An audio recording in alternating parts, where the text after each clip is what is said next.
The divorce papers landed on the marble table like a verdict. Gideon Vale set them down with both hands, slowly, deliberately, the way a man places a trophy he's been waiting years to display. 9 o'clock in the morning. The penthouse dining room caught the winter light perfectly, flooding everything in pale gold. And Gideon stood on the far side of the table looking at his wife like she was furniture he'd finally decided to throw out. Vivian Calder looked at the papers. She didn't reach for them right away. She sat with her coffee cup in her left hand, steam curling up past her face, and she read the first page without picking it up. Her eyes moved slowly. Her hand was completely still. "There's a pen on the right side," Gideon said. "Or did you need me to explain which end to hold?" She set down her coffee cup without answering him. Picked up the pen, she signed. No hesitation, no tremble. No last look up at him to see if he would stop her. She turned to the second page, and then the third, and she signed every line he had marked with a small yellow tab, and when she was finished, she closed the folder and set the pen on top of it and folded her hands in her lap. Gideon stared at her. He had expected something. Tears, maybe. A sharp word. 3 years of marriage, and he had learned to read the small twitches that crossed her face, when she was holding something back, the slight tension around her jaw, the way her left thumb pressed into her palm, and he saw none of that now. Her face was the quietest he had ever seen it. "You're leaving with nothing," he said. "I want you to understand that clearly. No settlement. No access to accounts. The prenuptial agreement holds up in every court in this state, and my attorneys have already confirmed it." "I know," Vivienne said. "You built nothing here that belonged to you." "I know that too." He watched her. "Then why aren't you angry?" She looked at him for the first time since sitting down. Her eyes were very steady, not cold, exactly, but clear in a way that made the hair on the back of his neck stand up for a reason he couldn't name. "Gideon," she said, "I've been angry for a long time. I just stopped letting you see it." He opened his mouth to answer her. Then the windows began to shake. It started low, a vibration beneath the sound register, kind that moved through the floor and up through the furniture legs before it became anything you could actually hear. Crystal in the cabinet behind Gideon trembled. The coffee in Vivienne's cup rippled in small concentric circles, one after another. Then the sound hit. A private aircraft, descending from the east, dropping altitude faster than commercial traffic regulations permitted. The engine pitch was wrong for a charter. Too heavy, too deliberate. The sound of a machine piloted by someone who owned the airspace and had never once been told to adjust his approach. Gideon moved to the window. On the private runway below his runway on his estate passed 3 gates and 2 security checkpoints. A black jet touched down without announcing itself. It rolled to a stop with a precision that felt choreographed. The door opened before the engines fully cut.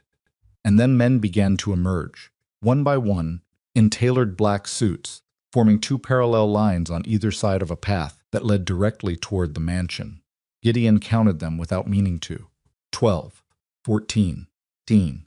The last man out of the vehicle that pulled alongside the jet was not in a suit. He wore a dark coat over a dark shirt, no tie, and he walked the length of the runway with his hands at his sides, and his eyes already fixed on the upper floor of the building where Gideon stood. He moved the way men move when they have never once, in their lives, needed to hurry, because the law has always been willing to wait for them. Gideon's head of security, a man named Draper, who had worked for the Vale family for 11 years, appeared in the doorway of the dining room. "Sir," Draper said.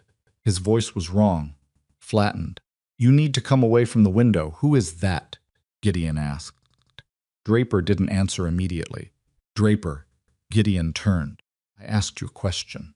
"That's Matteo Vescari," Draper said.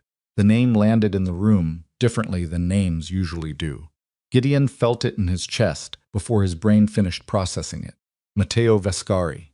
The name that appeared in federal indictments that never resulted in charges. The name attached to 3 separate investigative committee inquiries that were quietly dropped. The name was whispered in certain financial circles, the way people whisper about a storm that's already passed them with relief. Not warning, because warning comes too late. "He can't be here," Gideon said. "He is here, sir. Get security to the front entrance. All of them now." Draper didn't move, and that was when Gideon's stomach dropped completely. "Draper, I'm sorry, Mr. Vale." Draper's voice was still flat, but there was something underneath it, not shame exactly. Something more like exhaustion. There are things I can do for you. This isn't one of them. Gideon turned back to the window. Below, the lines of men in black suits had reached the front steps of the mansion. His own security staff had stepped back from the entrance, weapons lowered, faces carefully blank, not afraid, paid. Matteo Vescari walked between the two lines and entered Gideon Vale's home. Vivienne Calder had not moved from her chair. She was still sitting with her hands folded in her lap, and when Gideon turned to look at her, she met his eyes calmly. "What is this?" he said. His voice had changed. Something had gone out of it. "I don't know," Vivienne said. "Let's go find out." She stood, picked up the folder with the signed divorce papers, and walked toward the hall. Matteo Vescari was already inside the foyer when they reached it. He stood in the center of the marble floor and looked at the space around him, the way a man looks at something he's been told about for a long time, but is only now seeing for the first time. He held a single photograph, 8 by 10, black and white, the kind printed from a physical negative rather than a digital file. He held it at his side, face down. His eyes found Vivienne first. They did not find Gideon at all for another full 3 seconds, which was, Gideon would later understand, entirely intentional. "Your divorce is finalized?" Matteo asked. His voice was quieter than Gideon expected. That was the thing about men like him. Gideon would realize too late they don't need volume. The room does the work for them. "As of 9:15 this morning," Vivienne said. Matteo nodded once, slowly. "Good. Let the pause settle. Then there's nothing stopping me from taking my wife home." The word landed in the marble foyer and echoed. Gideon made a sound that wasn't quite a laugh, and wasn't quite anything else. He stopped. He looked at Vivienne. What is he talking about? Vivienne looked at Gideon with those same steady eyes. "You should sit down," she said. "I'm not going to." Gideon, her voice was the same tone she had used every time in their marriage, when she wanted him to stop embarrassing himself. "Sit down." He didn't sit down, but he stopped talking. Matteo turned the photograph over and held it up. It showed 2 people on a rooftop, somewhere that was not New York. The skyline in the background was older, the architecture European. A man, late 20s, with dark eyes and a jawline that matched the face, Gideon was looking at now. And a woman beside him, younger, her hair different, her posture different, but unmistakable. Vivienne, 7 years ago. She was working for an investment security firm, based out of Frankfurt when we met, Matteo said. She was 26. I was 31. We were introduced by a man named Costas who turned out to be selling information about my organization to a competitor. He lowered the photograph. Vivienne found the leak before my own people did. She brought me the evidence, knowing that doing so put her directly in the path of the people she was exposing. "That's a nice story," Gideon said. He was working very hard to control his face. "Not a story," Matteo said. Then why did she? Gideon gestured at Vivienne with something between confusion and fury. "Why were you here? Why did you marry me?" Vivienne looked at him. There was no cruelty in her expression. There was something almost tired. The look of a person who has explained themselves to the wrong audience too many times and stopped expecting to be understood. "Because I needed to be here," she said. "That's not an answer. The only one you're getting right now." Gideon moved not toward Matteo. He wasn't that far gone, but toward the side of the room where the intercom panel was mounted. "I'm calling my lawyers. Whatever this is, it ends right now. This is my home. You are trespassing on private. Your home," Matteo said mildly, "is currently surrounded by 22 of my people, all of whom are carrying documentation that they have every legal right to be on this property as invited guests of your former wife, who, as of 9:15 this morning, owns the non-exclusive right to use of this estate's grounds for 30 days, under the terms of your own prenuptial agreement." Paragraph 17, subsection C. Gideon froze. Vivienne had negotiated that clause herself 3 years ago. She had brought it to his attorney as a minor concession on her part, giving up a larger settlement figure in exchange for a small transitional use provision that his lawyers had assessed as meaningless.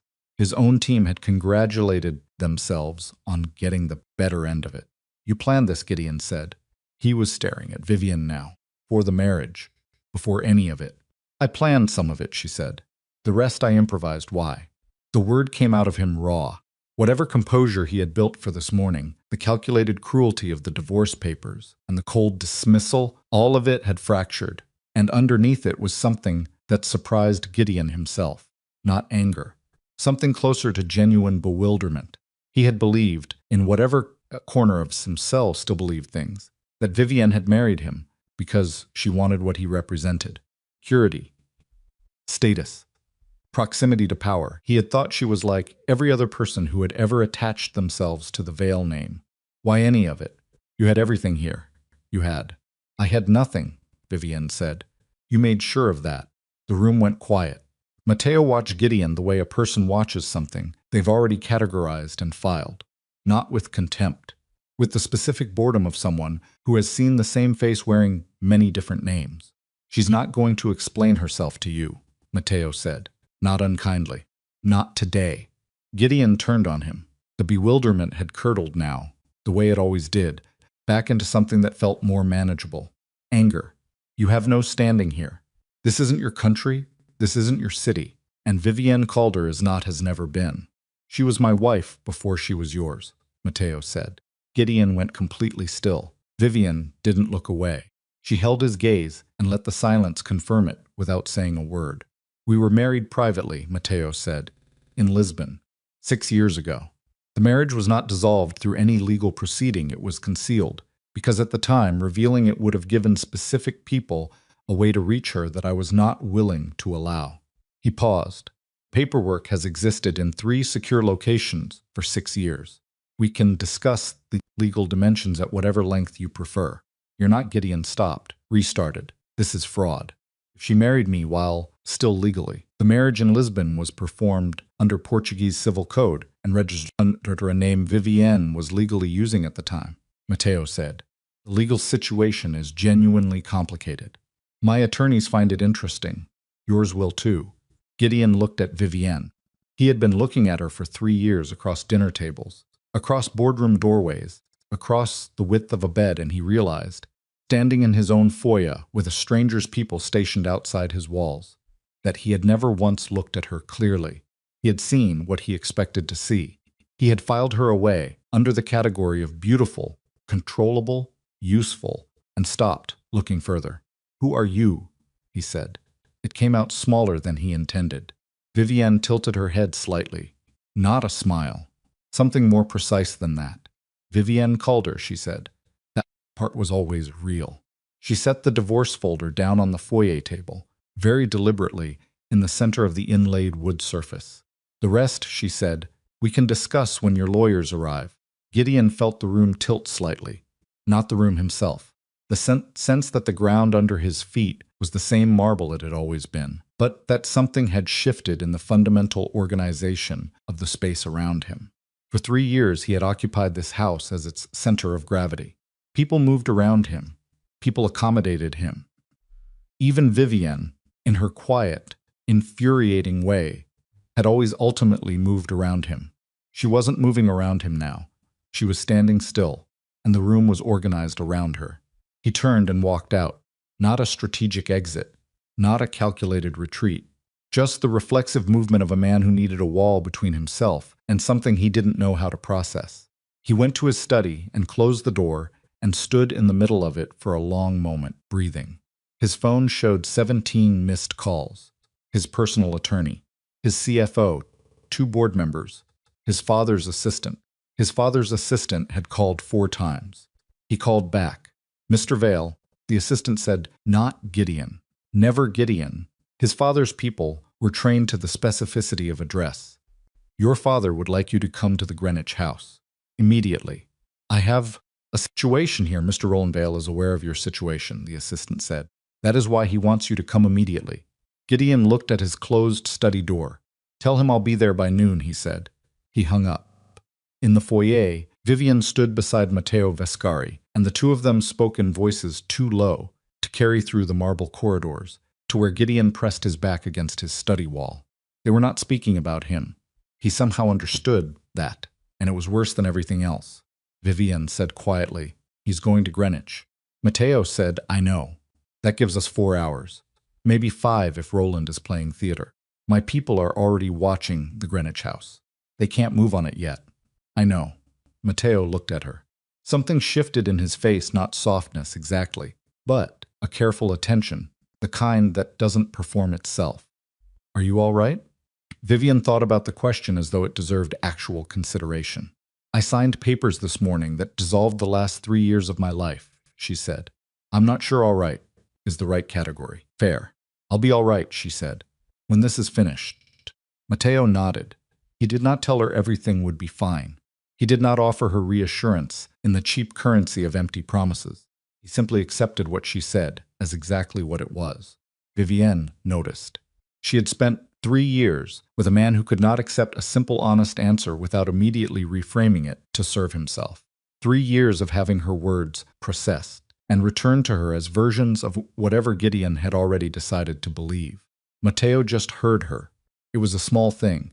It hit her somewhere behind her sternum anyway. The security footage from the last 18 months, she said, pulling herself back. You have what I sent? Everything. The third-party ledger copies? Authenticated and held with 2 separate attorneys in 2 jurisdictions. And the account records from the Cayman entities? Those are the ones your attorneys are currently filing with. Matteo checked his phone. As of 11 minutes ago, Vivienne exhaled. Not relief, something more like the sound a load-bearing wall makes when you remove the weight from it. Not collapse. Release. He's going to call his father, she said.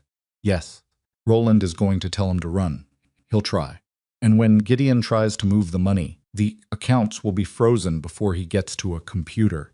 Matteo looked at her. Vivienne, we've been building this for 2 years. The architecture holds. I know the architecture holds, she said. I built half of it. Then trust the second half. She looked at him for a moment. You know I don't trust easily. I know, Matteo said. I'm asking you to trust the work, not me. She almost smiled at that. It was a careful, contained almost smile, the kind that takes years of controlled living to produce where the warmth is genuine, but the expression of it has learned to stay small. Matteo saw it. He didn't make a production of it. What happens now? She asked. Now, Matteo said, we let Gideon Vale drive to Greenwich and have a conversation with his father. And while he's doing that, we finish what you started. He turned toward the front doors. Outside, his people held their positions in the cold morning light, 16 men in black suits, who had stepped off a private jet and rearranged the architecture of power in a Connecticut estate without raising a single voice. They stood at ease now, not at attention, waiting. Vivienne looked at the foyer table, at the closed folder with the signed divorce papers sitting on the inlaid wood. 3 years of her life in a folder. She picked it up. She held it for a moment. Then she handed it to the assistant who materialized at her elbow, a young woman named Donna, who had been working for Matteo for 4 years, and who Vivienne had never met in person until 40 minutes ago when the jet landed. File those, Vivienne said. Yes, ma'am. Dana disappeared. Vivienne looked at the front doors. Matteo, she said. Turned. Gideon isn't the one we need to worry about, she said. Matteo's expression didn't change, but something behind it sharpened. I know, he said. Roland Vale has been doing this for 30 years, Vivienne said. He's survived 4 federal investigations and 2 internal audits. He's not going to sit still when his son calls him from a car. No, Matteo agreed. He's not. He's going to move first. He's going to try to bury this before anyone can get to it. Let him try. I'm serious, so am I. Matteo looked at her steadily. Roland Vale has been operating in the dark for 30 years, because no one has ever been willing to stand in the light long enough to make him visible. That's about to change. Vivienne looked at him. There was a long pause in which the winter light moved across the marble floor of the foyer, and the sounds of the estate, the distant idling of engines, the murmur of voices outside, settled into something almost quiet. All right, she said. Not agreement with a plan. Agreement with the fight itself. She walked toward the front doors. Matteo fell into step beside her, not behind her, not ahead. Beside, at the same pace. And Vivienne Calder, who had signed away a name that never belonged to her anyway, stepped out into the cold Connecticut morning and began the last part of something she had started, before Gideon Vale ever looked at her and decided she was nothing worth watching. She had always known she would be here, at this exact threshold, on a morning exactly like this one. She had just needed Gideon to believe, right up until the moment it was too late, that she wasn't. Gideon Vale drove himself to Greenwich. That was the first sign that something had broken in him. Not the rage, not the humiliation, but the specific detail that he sent his driver away and got behind the wheel of his own car for the first time in 4 years. His hands on the steering wheel felt wrong, too immediate, too much friction between himself and the road. He was used to watching the world pass from the back seat, insulated, at remove. Now the highway came at him directly, and he had to keep blinking to stay focused on it. He called his attorney from the car. Harriet Bowles, 47 years in corporate and family law, who had drawn up the prenuptial agreement herself and had called it ironclad in 3 separate memos. Harriet, he said when she picked up. Paragraph 17, subsection C of the Calder prenuptial. Transitional use clause. Silence on her end. Then what about it? Does it permit her to invite guests onto the estate grounds? Longer silence. Harriet. It permits the non-exclusive use of the grounds for 30 days, for the purpose of she stopped. He heard the sound of papers moving. Real papers, not a screen. Harriet kept physical copies of everything, for the purpose of facilitating the personal transition of the departing spouse, including the receipt of personal property and the accommodation of individuals directly assisting in that transition. Define individuals directly assisting Gideon. Her voice had changed. What has happened? Answer the question. The clause does not limit the number of assisting individuals, she said slowly, and it does not define a qualifying relationship. It was drafted as a courtesy provision. It was not we did not anticipate. She negotiated it herself, Gideon said. Yes, 3 years ago. Before we were married. Yes. He let that sit in the car with him for a moment. She knew, he said. Not to Harriet, to himself. Gideon, I need you to tell me exactly what is happening at the estate right now, because I am looking at this language, and I am. There are 22 men on my property, he said, sent by Matteo Vescari. Standing inside a clause my wife negotiated before she ever said I do. The silence this time was different. Not the silence of someone thinking, the silence of someone who has just understood the full scope of what they missed. Get to your father, Harriet said. Her voice had gone very flat and very precise. Do not speak to anyone else before you get to your father. Do not call the board. Do not contact the CFO. Go to Greenwich and do not stop. I'm already on the way. Good. A pause. Gideon, listen to me carefully. If Vescari has legal standing on those grounds, then this is not a criminal matter, not today. This is something else. Something that was built very slowly and very carefully, and the fact that none of us saw it means. Means she's better than we thought, Gideon said. Yes, Harriet said. That's exactly what it means. He hung up. The highway moved under him. He drove 11 miles above the speed limit without noticing. Father's estate in Greenwich was older than Gideon's penthouse by 40 years, and more honest about what it was. No architectural pretension, no glass and steel modernism, trying to communicate sophistication. Roland Vale had built in stone and dark wood, in the language of people who had been powerful long enough to stop performing it. The gates were iron. The grounds were not manicured, they were maintained, which was a different thing entirely. Roland Vale was waiting in the study when Gideon arrived. He was 71 years old, and still physically large, not soft, not diminished.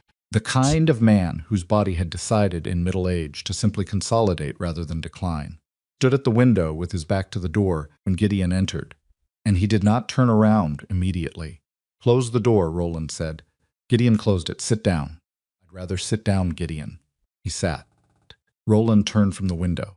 His face was the face Gideon had been looking at his entire life, heavy-browed, expressionless in the way that takes decades to cultivate, the expression of a man who learned somewhere in his 40s that showing nothing was the most powerful thing you could show.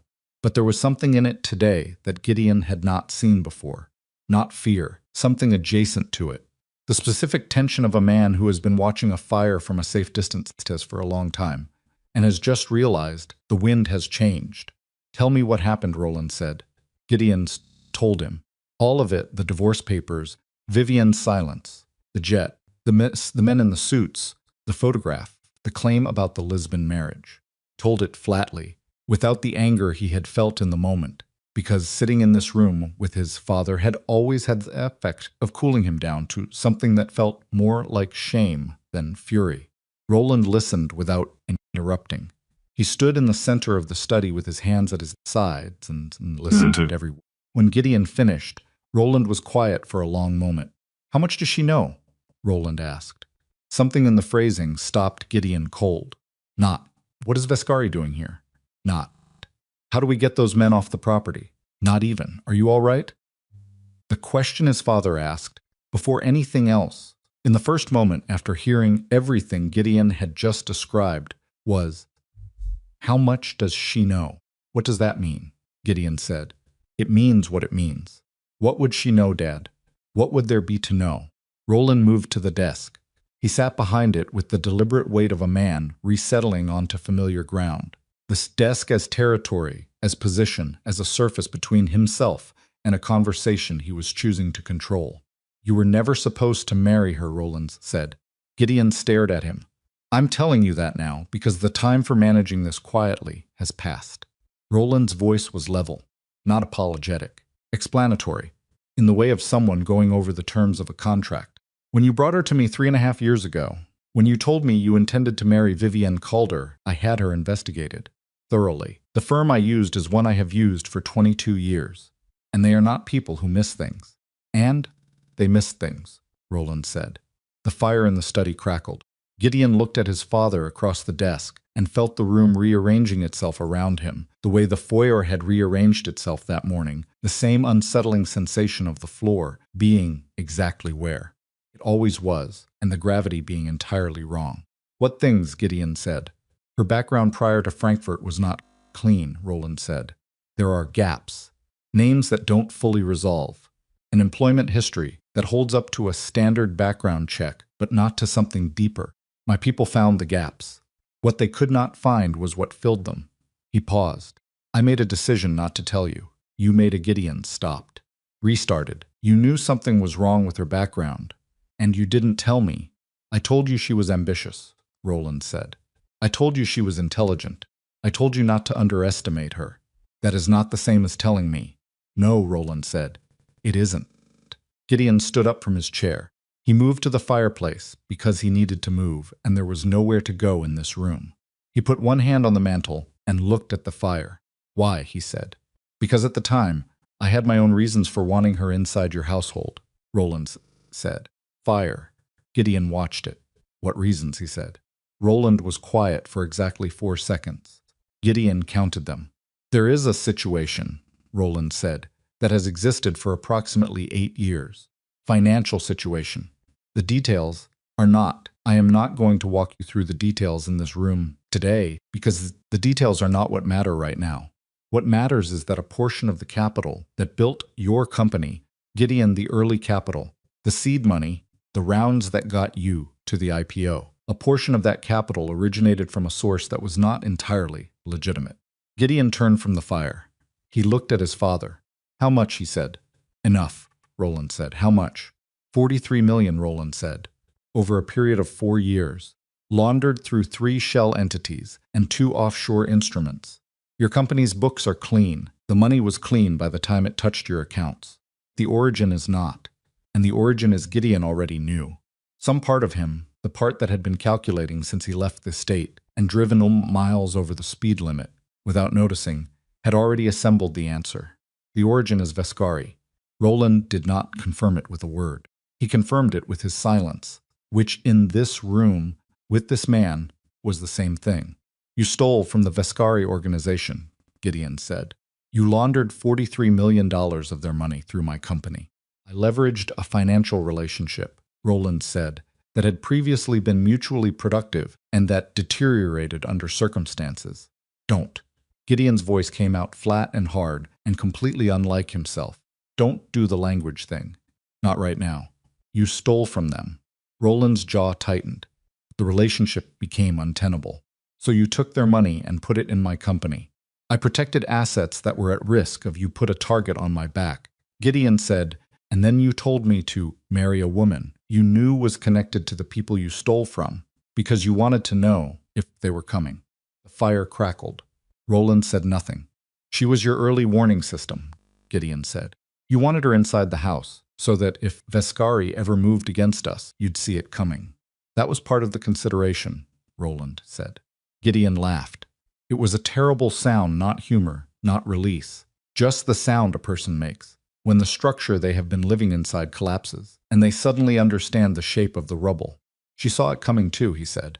She just didn't warn you. Roland's face shifted. Something moved across it that he couldn't fully suppress. That would appear to be the case. She was never here for you. She was never even here for me. Gideon ran his hand across his face. She was here for him. She was gathering everything she needed to bring the whole thing down, and she sat at my dinner table for 3 years, and neither of us saw it. I saw something, Roland said. I saw enough to know she needed to go. You're the one who pushed for the divorce, Gideon said. Yes. You told me she was making me look weak. You told me the board was losing confidence because of her. You spent 6 months convincing me to cut her loose. He looked at his father. You were trying to get her out before she finished. I was trying to limit the exposure, Roland said. And for the first time there was something in his voice that wasn't controlled, not quite desperation. The sound of a man who has been managing a problem for so long that the management has become its own kind of exhaustion. I was trying to get her out of this before she could. Before she could what? Gideon said. Before she could do exactly what she just did this morning. You're too late, Dad. Whatever she was building, it's built. Vescari didn't fly in on a private jet to negotiate. Roland stood up from behind the desk. He moved to the window, the same window, where he'd been standing when Gideon came in, and he looked out at the grounds, the iron gates, the stone walls. The life he had built over 40 years of decisions that had seemed individually justifiable and had accumulated into something he hadn't intended to be standing inside. I need to know what she took, Roland said. I don't know what she took. Then find out. Roland turned. His face had set again, the controlled blankness back, the armor reassembled over whatever had cracked through in the last 10 minutes. Call your IT director. Get into the access logs for every system she had permission to touch. Financial records, communications, client files, everything. If she's been inside our systems for 3 years, I don't want to hear what she might have done, Roland said sharply. I want to know what she actually did. There's a difference. One of those is a problem. The other is evidence. Gideon's phone buzzed. He looked at it. Unknown number. He almost didn't answer. Then something instinct, or the exhausted curiosity of a man who has already had the worst morning of his life and can't imagine what more there is, made him pick up. Mr. Vale, said a voice he didn't recognize. Male, middle-aged, with the careful diction of someone who had been trained to speak in ways that could not be quoted later. My name is not important. What I have to tell you is, you have approximately 90 minutes before federal agents execute a search warrant on your Greenwich property. Gideon went cold. Who is this? Someone who is not entirely aligned with either party in your current situation, the voice said, and who has a specific interest in ensuring that certain documents do not leave your father's estate before they can be independently reviewed. What documents? Ask your father about the Meridian correspondence, the voice said. Ask him about the communication from November of 8 years ago. Then decide how aligned you are with his interests. The line went dead. Gideon lowered the phone. He looked at his father. Roland was watching him with that careful, contained expression, watching the phone, watching Gideon's face. The Meridian correspondence, Gideon said. Roland went very still. November 8 years ago, Gideon said. Stillness in Roland's body had become something different. Not the stillness of control. The stillness of a man who has been standing on a frozen lake and has just heard the crack begin. Who told you that? Roland said. What is it? Who was on the phone? What is the Meridian correspondence, Dad? Roland moved to the desk. He opened the bottom drawer, not the top, where documents were kept, but the bottom, where nothing was supposed to be kept, and he removed a phone. Not his regular phone. A second device, older, the kind with a physical keyboard. He looked at it for a moment. There are things, Roland said slowly, that I did in the process of protecting this family that went beyond what I have told you. Gideon waited. The capital situation with Vescari, Roland said. The reason the relationship became untenable. It was not simply a financial deterioration. He set the phone on the desk and looked at it rather than at Gideon. Vascari had a brother, older, named Dario. Dario was the one who established the original financial relationship. He was also the one who began 8 years ago to raise questions about where the money was going. Study had gone very quiet. "Dad," Gideon said. "Dario Vascari died in an automobile accident," Roland said, "outside of Naples, 8 years ago." Gideon looked at his father. "It was not an accident," Roland said. The fire in the grate had burned down to a low, steady pulse of orange and red. The room smelled of old wood and cold stone, and the specific closeness of a space where too many important things had been said over too many years. Gideon stood in the center of it and looked at his father, the man who had taught him to shake hands firmly and look people in the eye and never show weakness, and he felt something inside himself go very, very quiet. "You had him killed," Gideon said. Roland said nothing. "You had Matteo Vascari's brother killed," Gideon said, "because he was asking where the money went. And then you told me to marry the woman who was already working her way toward the truth." "I didn't know at the time what she was," Roland said. "You knew enough to watch her." "I knew enough to worry," Roland said. "There's a difference." "There's not," Gideon said. "Not anymore." His phone buzzed again. This time it was a number he recognized. "His CFO," he answered. "Gideon." Marcus Webb, 53 years old, 20 years with the Veil Companies, a man who had never once called Gideon's personal line in a panic. His voice was a panic. The accounts, the trading accounts, and the 2 primary operating accounts, they've been frozen. All of them. The notification came in the last 4 minutes, and I'm looking at a federal instrument. A federal instrument, Gideon. "Which accounts?" Gideon said. "All of them. Every account linked to the Veil Capital holding structure. Personal accounts too. I'm seeing the notification cascade. And this is everything, Gideon. Every liquid asset in the structure." Gideon looked at his father. Roland had heard enough from his side of the room to understand. "Cayman entities too?" Gideon said into the phone. The pause on Marcus's end was the kind that happens when someone has to confirm something they cannot believe they are confirming. "Yes," Marcus said. "The Cayman entities too." Vivian's voice came back to him, and not from this morning, but from 18 months ago, in the library of their penthouse, when she had asked him, casually, in the way she asked things that he always answered, because they always seemed so harmless, about the structure of the offshore holding company. He had told her it was complicated. She had smiled and said she was sure she could follow along. He had explained it, all of it, the entities, the nested ownership structure, the Cayman instruments. He had explained it because he liked explaining things to her, and because he had never once in all that time understood that she was not asking to understand. She was asking to document. "Marcus," Gideon said, "don't do anything. Don't make any calls. Don't move any." He stopped. "Actually, it doesn't matter. You can't move anything. Just stay where you are. I'll call you back." He hung up. Roland was at the desk again. He had opened a laptop and was typing rapidly, and Gideon recognized the specific forward lean of his posture, the posture of a man trying to get ahead of something. "It's done," Gideon said. "Whatever you're trying to do, it's done. She already filed. The accounts are frozen." Roland kept typing. "Dad." Gideon moved to the desk. He put his hand flat on the laptop screen and pushed it down. "Stop. Look at me." Roland looked at him. "We have 90 minutes before federal agents come through those gates," Gideon said. "You just told me you arranged the murder of a man whose brother is currently standing in my foyer with 22 armed people and a legal right to be there. The accounts are frozen. The Cayman entities are frozen. Vivienne has been inside our systems for 3 years, and she is not on our side." He took a breath. "Tell me what's in the Meridian correspondence." Roland looked at him for a long moment. Then he looked away. "It's a communication," Roland said, "between myself and the people I hired to handle the Naples situation." In writing, Gideon said, I was not thinking clearly about documentation at the time." "You put a murder order in writing," Gideon said.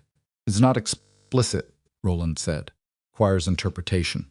"Vivian has been interpreting your documents for 3 years," Gideon said. "I promise you, whatever interpretation she's arrived at is not the favorable one." Roland closed his eyes. "Just for a moment." just long enough for something to move across his face that Gideon had never seen there before in 71 years of being his son. It looked, Gideon thought, like a man finally setting down something very heavy. "There is a safety deposit box," Roland said.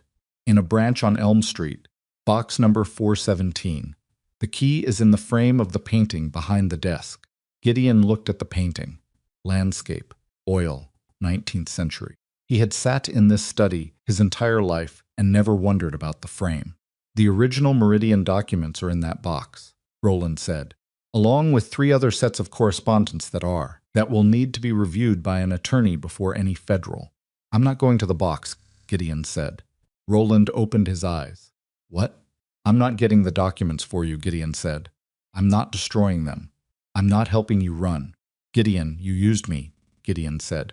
"You put stolen money in my company. You had a man killed and put it in writing. You told me to divorce my wife because she was getting too close. And when I did exactly what you said, the whole thing came down on us anyway." He looked at his father across the desk. They had sat across from each other. At so many times, for so many meals, over so many years of Gideon, believing this was simply how the world worked. "I'm done cleaning up after you." Roland stared at him. Gideon picked up his phone. He dialed Harriet. "Harriet," he said when she answered, "I need you in Greenwich now. Bring whoever you need. And when you get here," he looked at his father, who was looking back at him with an expression Gideon had never seen on that face before and would never fully be able to name. "Afterward, I'm going to tell you everything I know about the Meridian correspondence. And you are going to advise me on how to cooperate with whatever federal proceeding is about to begin." He hung up. The study was completely silent. Roland Vale sat behind his desk in the room he had built his empire from and looked at his son across 40 years of carefully constructed distance. "You don't understand what you're doing," Roland said. "No," Gideon said. "For the first time in my life, I think I actually do." He walked to the door. He opened it. In the corridor outside, 2 men in dark coats stood with the particular stillness of people who have been waiting for a specific moment to arrive. They were not Roland's people. They had come through the side entrance 40 minutes arrived, paid and positioned by someone who had understood that Greenwich would be the next move before Gideon's car had left the estate. One of them looked at Gideon. "Mr. Vale," he said, "you'll want to step to the side." Gideon stepped to the side. They walked past him into the study, and Gideon stood in the corridor of his father's house, with his back against the wall and his phone in his hand, and the full weight of 3 years collapsing into a single, irreversible point, the moment after which nothing could be taken back, nothing could be reframed, and no amount of money or legal architecture or careful silence could reconstruct the shape of what had existed before this morning. Roland Vale's voice came from inside the study, sharp and suddenly stripped of its careful control. "Who sent you? Who the hell sent you?" Neither man answered him, and Gideon, for the first time since 9 o'clock that morning, felt something other than the vertigo of a man watching his world come apart. He felt the specific, terrible clarity of a man who has finally stopped pretending. 2 men walked out of Roland Vale's study 11 minutes later. They carried nothing. That was the first thing Vivienne noticed when Dana relayed the report from the Greenwich surveillance team that the men Matteo had positioned inside the estate had exited with empty hands, which meant either Roland had nothing left worth taking, or he had moved it before they arrived. Vivienne was standing in the kitchen of the Pent estate when she got the call. Not the formal kitchen, the smaller one at the back of the service corridor. The one she had used every morning for 3 years to make coffee before the household staff arrived, because she had always needed 30 minutes of silence before she could put on the version of herself that functioned inside Gideon Vale's life. She was standing at the counter with both hands flat on the cold marble and her phone pressed between her ear and her shoulder. "Empty hands," she said. "Both of them," Dana confirmed. They went through the study for 11 minutes and came out clean. Roland moved the Meridian documents. "That's my read." "When?" "Has to be before we got people into position. Before Gideon even left the estate this morning." Dana paused, which means he knew. Vivian lifted her hands off the counter.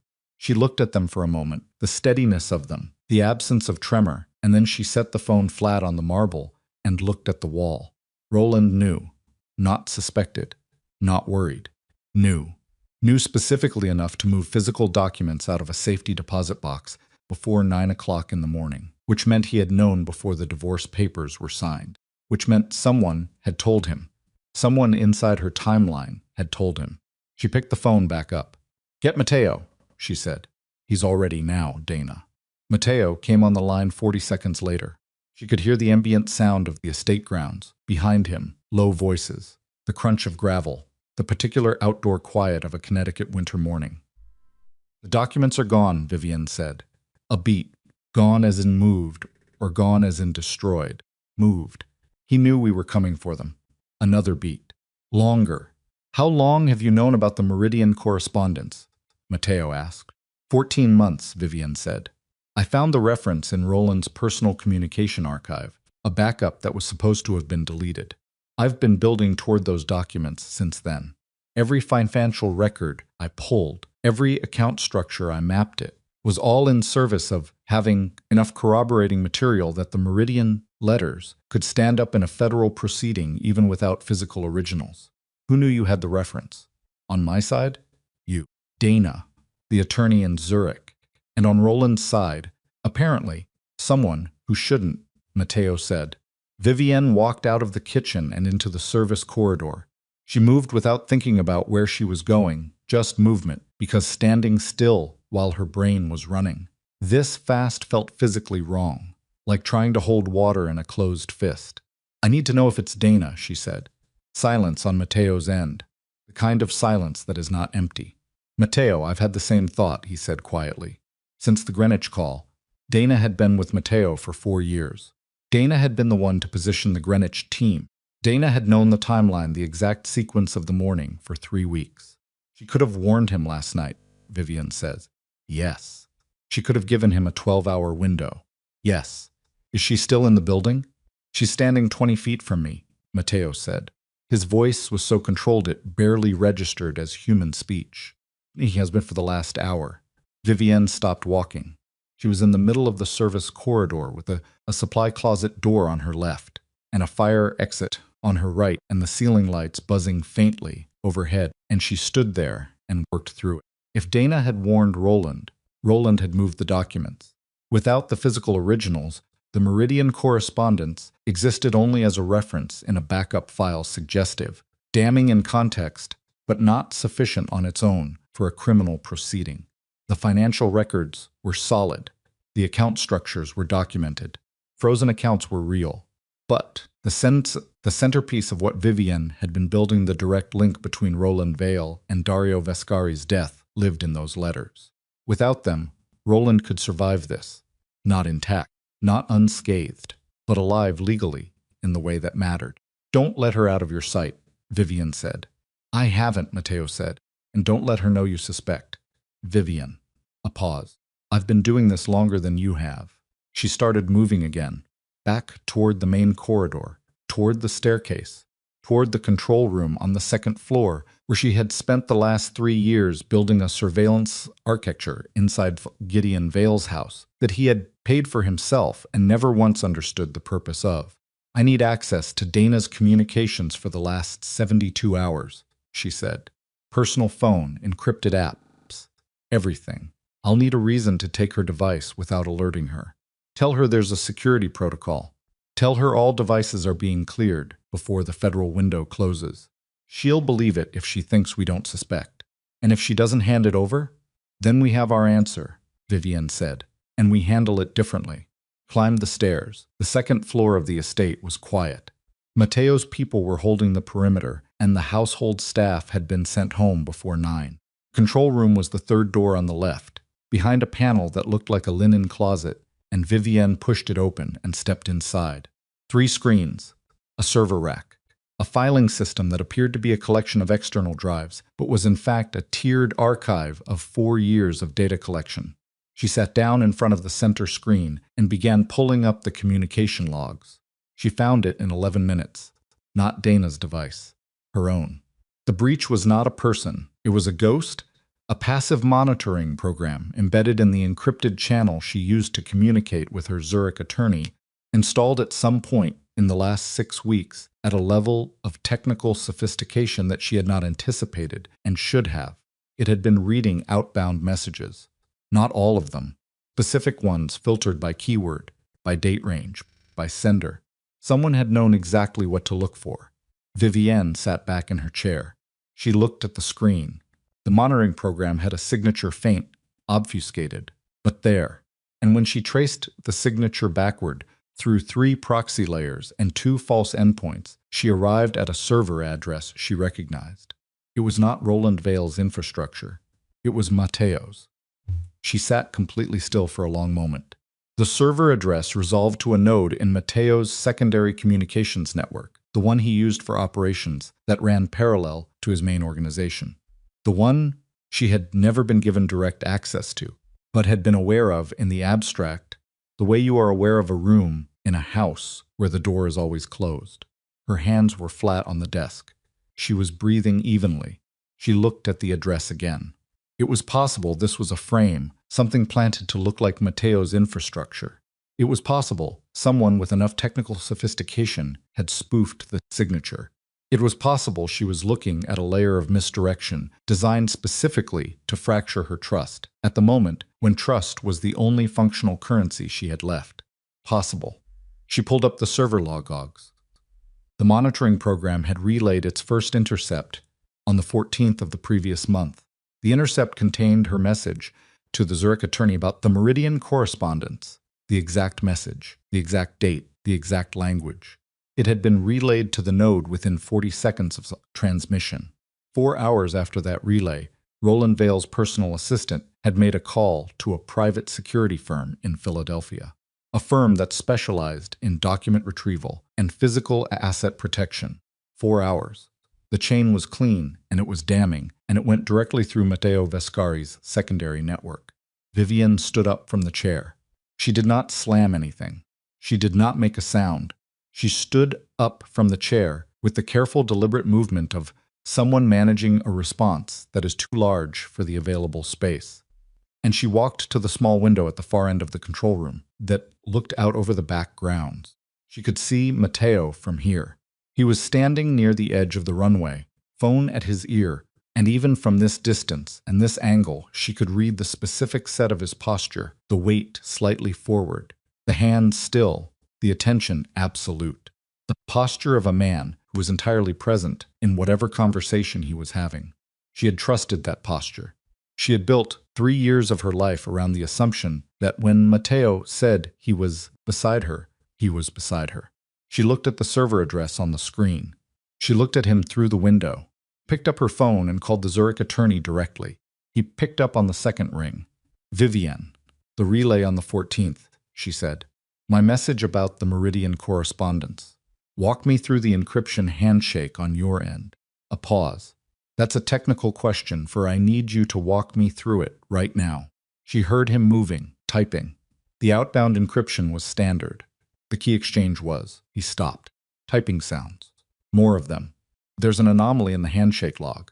Key exchange completed normally, but there's a secondary acknowledgement that shouldn't be there. That's not our protocol. It's a tap, Vivienne said. On your end or mine, she said. The tap is on my end. How long has it been active? 6 weeks, based on the first relay timestamp. Vivienne. His voice had changed. Do you know whose signature is on the monitoring program? Yes, she said. She hung up. She stood at the window for another 10 seconds. Then she walked out of the control room, back down the stairs, and out through the main entrance onto the front steps of the estate. The cold hit her immediately, the specific hard cold of a Connecticut winter afternoon. The kind that gets into your collar and the joints of your fingers before you've taken 3 steps. She stood on the top step and looked across the grounds to where Matteo was still standing near the runway.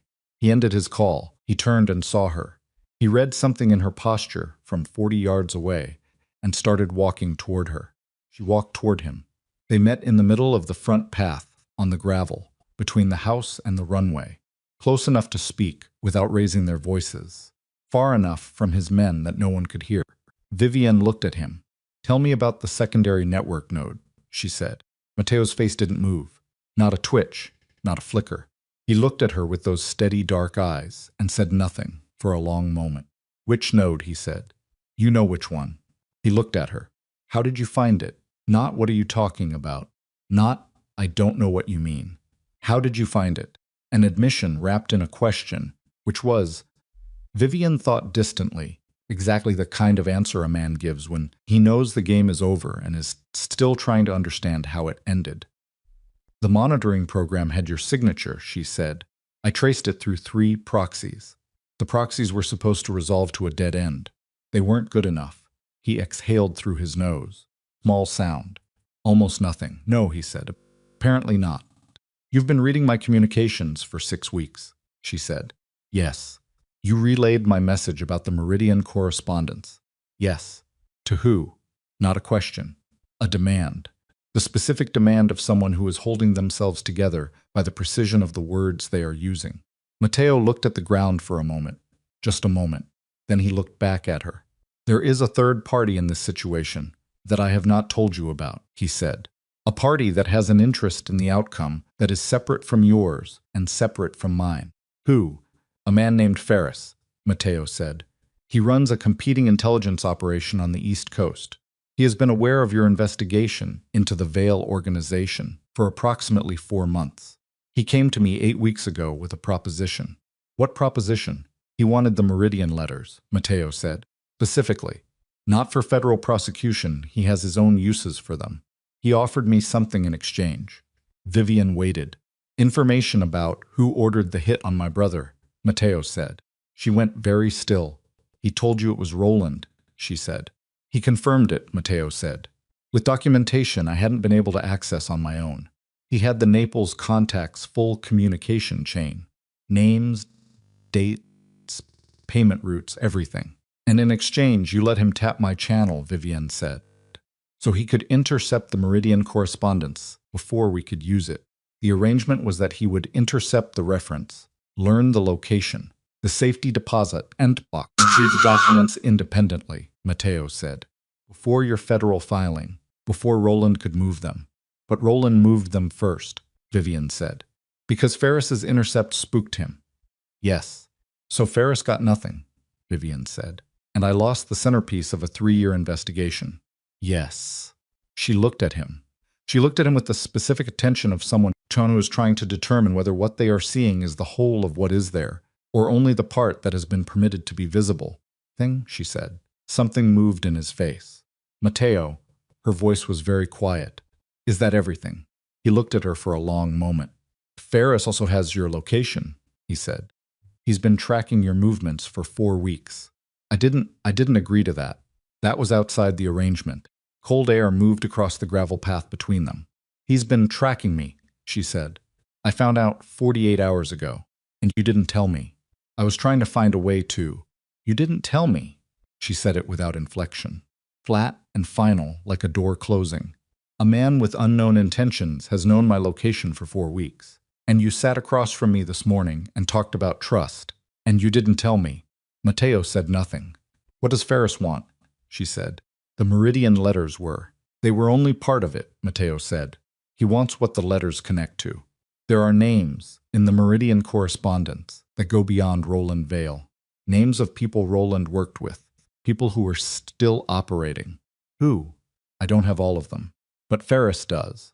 Matteo's voice had changed, not softer, but stripped of the control that usually organized it. The way a structure looks different when you remove the facing and see the actual load-bearing components underneath. He came to me because he knew I wanted Dario's killers. He knew I would do almost anything for that. Almost, Vivienne said. I didn't give him your identity, Matteo said. He found that on his own, and I didn't agree to your location tracking. Those were things he did unilaterally. Those are very specific lines to draw when you already agreed to let him intercept my private communications, she said. He didn't answer that. There was nothing to answer it with. Vivienne turned away from him. She looked. At the front of the estate, the stone facade, the ironwork, the windows that had framed 3 years of a life, she had constructed entirely in the service of a single objective. She looked at it the way you look at something you are about to leave permanently. Where is Ferris now? She said. I don't know exactly. Best estimate, New York. He has a base of operations in Lower Manhattan. He moves. Does he have people here? Watching the estate? A pause. Possibly, she turned back. You need to be more specific than possibly. I had my people sweep the perimeter an hour ago, Matteo said. Nothing on the grounds. But there's a service vehicle that's been parked on the access road since this morning that doesn't belong to any of the utility companies. Could be surveillance. Could be something else. Has it moved? No. Then it's not surveillance, Vivienne said. Surveillance vehicles rotate. That one's holding position. The realization landed on both of them at the same moment. It's a trigger point, Vivienne said. It's waiting for something to happen before it moves. Matteo turned and raised 2 fingers to the nearest of his men, a specific gesture that sent the man moving immediately toward the access road without a word being exchanged. If Ferris has people positioned on that road, Vivienne said, then he already knows the federal window is active. He knows the accounts are frozen. He knows Roland's documents are in the wind. And he knows that without the Meridian originals, we don't have a clean prosecution path. Yes. So he's going to make a move, she said. Tonight, before Roland can relocate whatever he pulled from the safety deposit box. That's my assessment too, Matteo said, which means we are standing in the middle of a situation that now has 3 active parties, one of whom we did not plan for, and one of whom she looked directly at him was operating in the arrangement without my knowledge. Matteo held her gaze. He did not look away. He had the decency, at least, to absorb what he had done without deflecting it. What do you need from me right now? He said. She almost laughed. Not from humor. From the specific exhaustion of a person who has built something very carefully over a very long time and is watching it crack in a direction they did not anticipate and still has to figure out how to hold it together. I need to find the Meridian originals before Ferris does, she said. And I need to do it without your secondary network, because I no longer trust what moves through it. Vivienne, I'm not finished. She stepped closer to him, not in anger, in the specific proximity of someone making certain they are absolutely understood. I also need to know whether Ferris gave you accurate information about Dario, whether what he showed you is real, or whether he used your brother's death as a lever to get what he wanted from you. Matteo's jaw tightened, just slightly. Because if he fabricated the documentation, she said, then you gave away my investigation for nothing. And if it's real, then the names and the Meridian letters are the same names. Ferris already has, which means he's been holding a completed picture for weeks while you and I were still assembling pieces. She watched that land.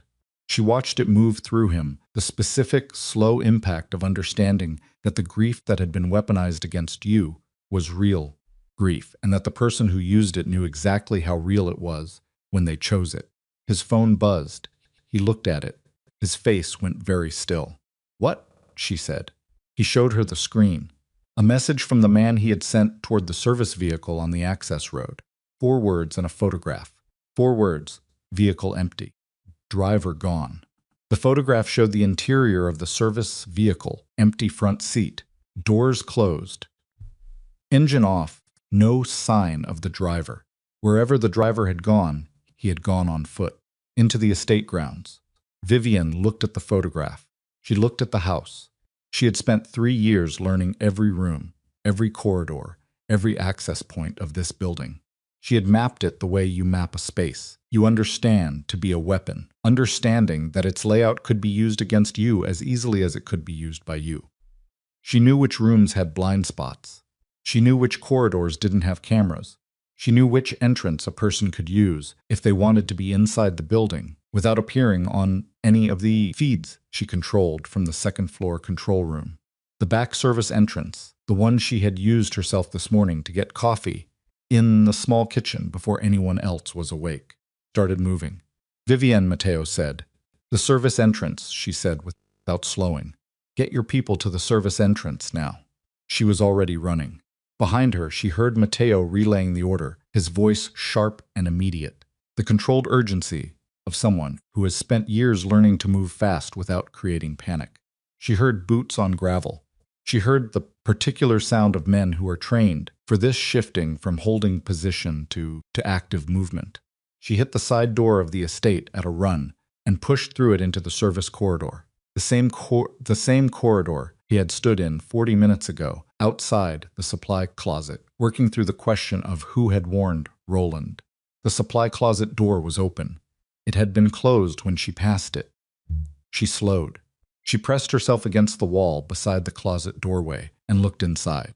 Shelving units, cleaning supplies, a mop and bucket in the corner, and on the floor, pushed partially behind the bucket, a black bag, small, tactical, the kind with multiple exterior pockets, unzipped, with the top flap pulled back. She looked inside without touching it. Inside the bag was a copy of the Meridian correspondence, not the originals. Photocopies clean, high resolution, printed within the last 24 hours based on the paper quality. Every page of a communication chain she had been trying to reach for 14 months. Sitting in a bag on the floor of a supply closet in Gideon Vale's estate, placed there for her to find. Vivian crouched in the corridor and looked at the bag and understood that she was no longer reading the situation she had built. She was reading someone else's. Ferris had the originals. Ferris had always had the originals. He had not come to Matteo to intercept them. He had come to Matteo to confirm that Vivienne had found the reference, to confirm that she was close enough to the truth to be useful. And now he had sent someone into this building, not to take anything, but to deliver something. Copies were a message, and the message was, "I have what you need. Come and get it on my terms." She heard footsteps in the corridor behind her, Matteo's people, moving through the service entrance. She heard Matteo's own footsteps, faster than the others, and then he was beside her. Crouched in the corridor, looking at the bag. He looked at it for a long moment. "He was never the enemy," Matteo said quietly. "No," Vivian said. "He was the variable I didn't account for." Stood up. Her hands were steady. Her breath was even. Her mind was running very fast through a terrain that had completely changed shape in the last 40 minutes. Mapping new routes through a landscape where every assumption she had been moving by was now suspect, where the man she had decided to trust had made a decision behind her back that had cost her the centerpiece of 3 years of work, where an unknown party had been watching her long enough to know exactly when and how to make himself indispensable. She was at the lowest point she had been in 3 years. She looked at the copies of the Meridian correspondence on the floor of the supply closet. Supply. She looked at Matteo. "Get your car," she said. "Where are we going?" "Wherever Ferris is," she said. "Because those copies are worth nothing without the originals, and he knows it, and he left them here specifically, so I would understand that I have no move left except the one he's already prepared for." She looked at the corridor ahead of her, the familiar layout of this house, the walls she had memorized, the space she had turned into the architecture of a plan that was now bent entirely out of its original shape. "Which means," she said, "we go to him on his terms, and we find a way to make them ours before he understands. That's what we're doing." The address came 40 minutes after they found the bag, not from Ferris directly. From a burner phone left in the glove compartment of the service vehicle on the access road, placed there before the driver disappeared, before the bag appeared in the supply closet, before any of it, which meant Ferris had sequenced the entire delivery with a precision that made Vivian's chest tighten in a way she didn't like. You only choreograph that carefully when you have been watching long enough to know exactly how your target thinks. The address was a warehouse facility in the Hunts Point section of the Bronx. Industrial, waterfront adjacent, the kind of building that had changed hands 4 times in 8 years and appeared in no database under any name connected to Ferris or anyone Matteo's people could immediately identify. Matteo's driver pushed the SUV south on I-95, while Vivienne sat in the back seat with the photocopied Meridian documents on her lap and her phone face down on the seat beside her. She had not looked at the phone in 30 minutes. She was reading. The Meridian correspondence was worse than she had anticipated. Not in volume, she had expected volume. Worse in specificity.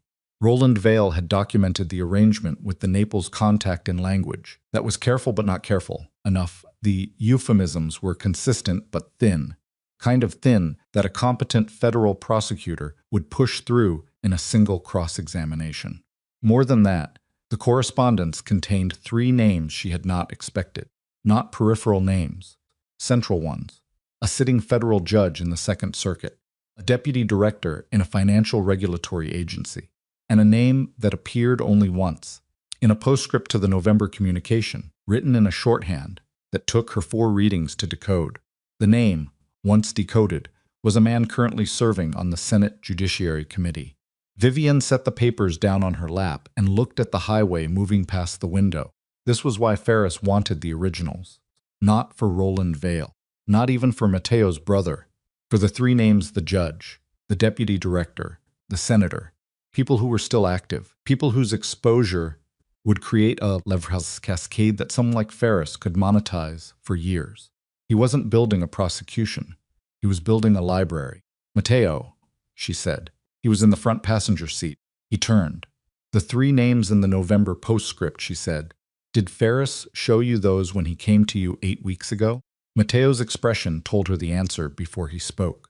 "He showed me the correspondence through the month of October.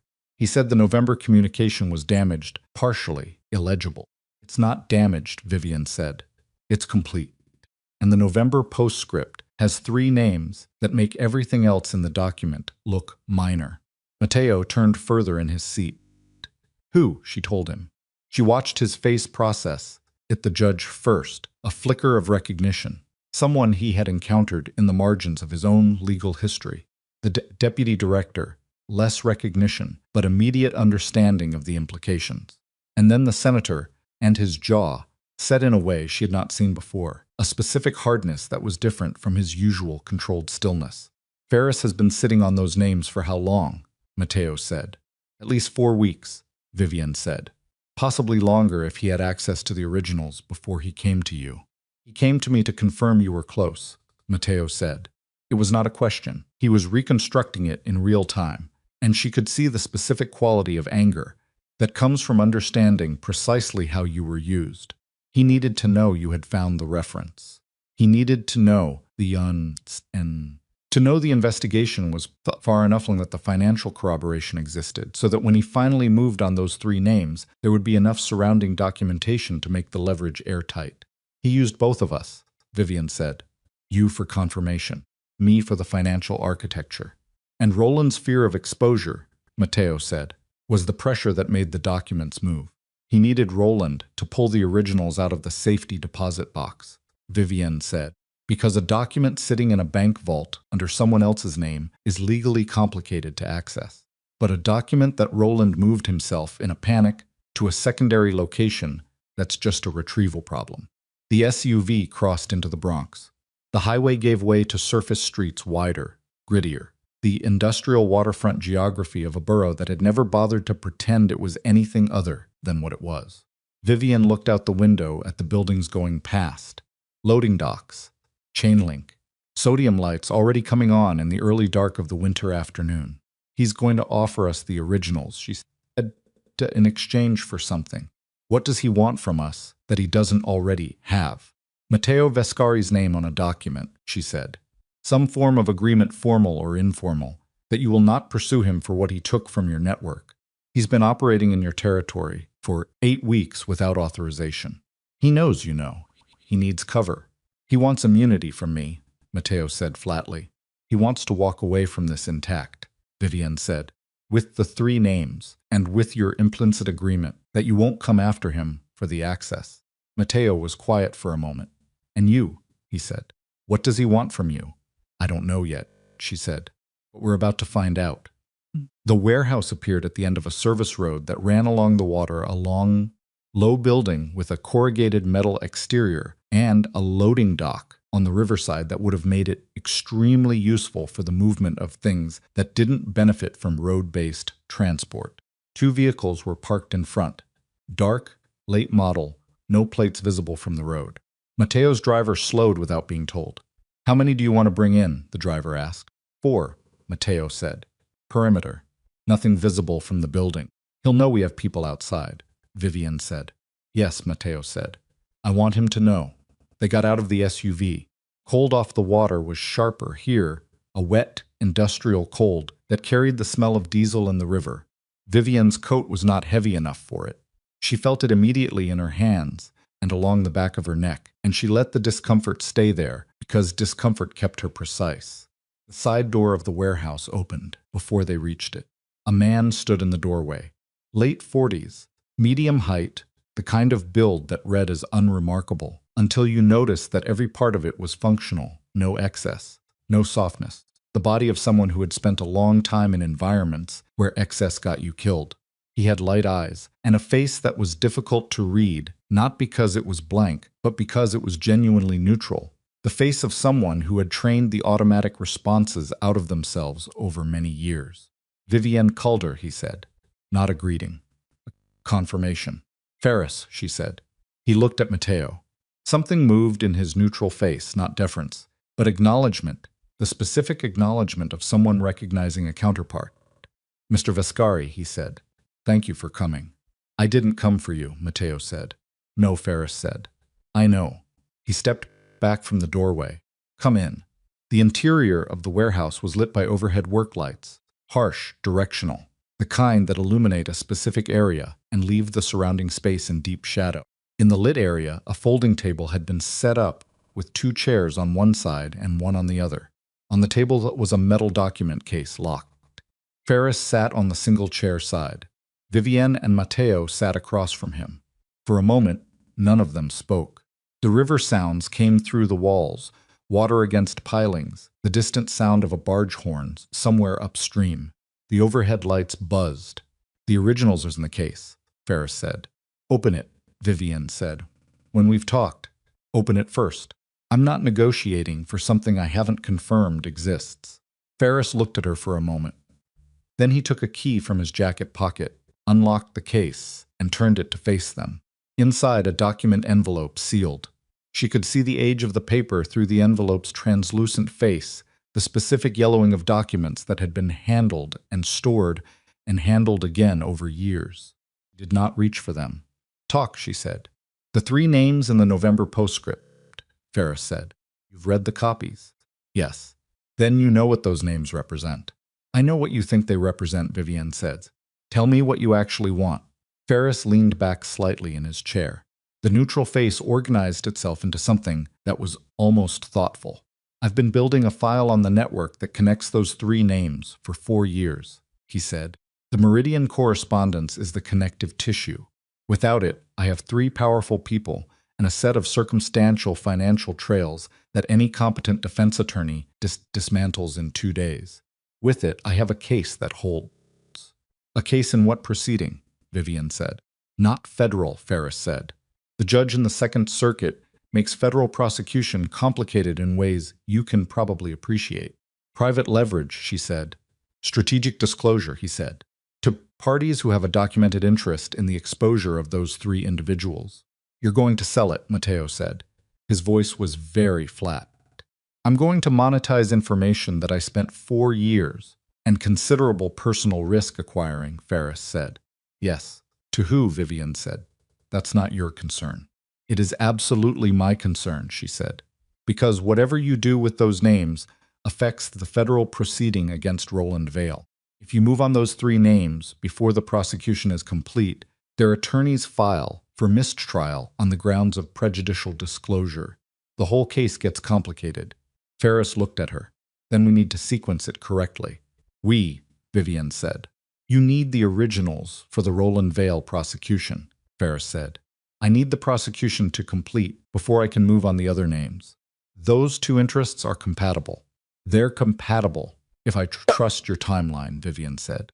I'm not sure I'm in the business of trusting your timeline. You don't have another option, Ferris said. I have the copies, she said. Copies can be authenticated. It takes longer and it's less clean, but it can be done. Takes 6 to 8 months, Ferris said. Roland Vale will have relocated twice and restructured through 3 new entities by then. You know that. She did know that. Matteo was very still beside her.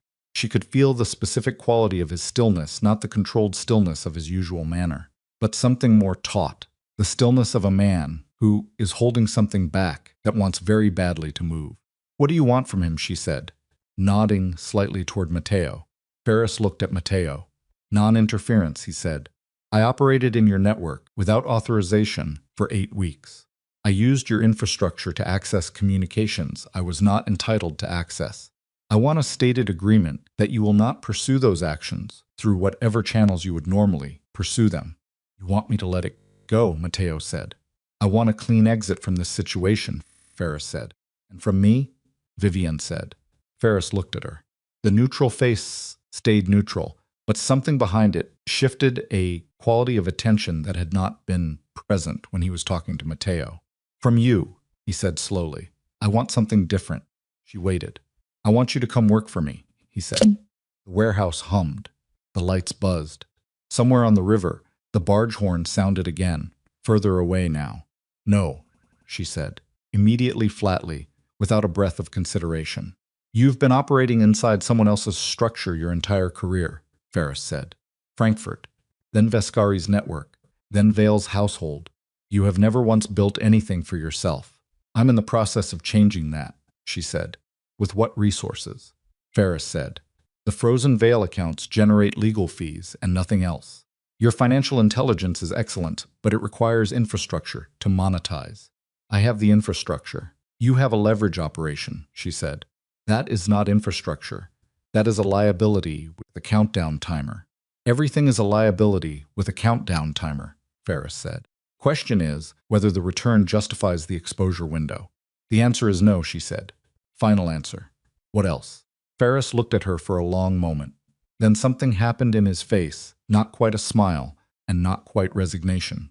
Something between them. The expression of a man who made an offer he expected to be declined, and is not surprised, but still had to make it.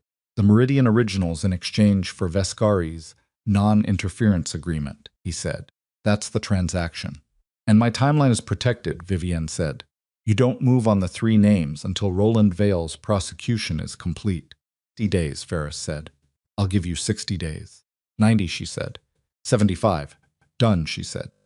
Matteo said nothing. She could feel him processing the fact that she had just negotiated a timeline on his behalf without consulting him in a meeting about trust, 20 minutes after a conversation in which his own failure of trust had nearly destroyed 3 years of her work.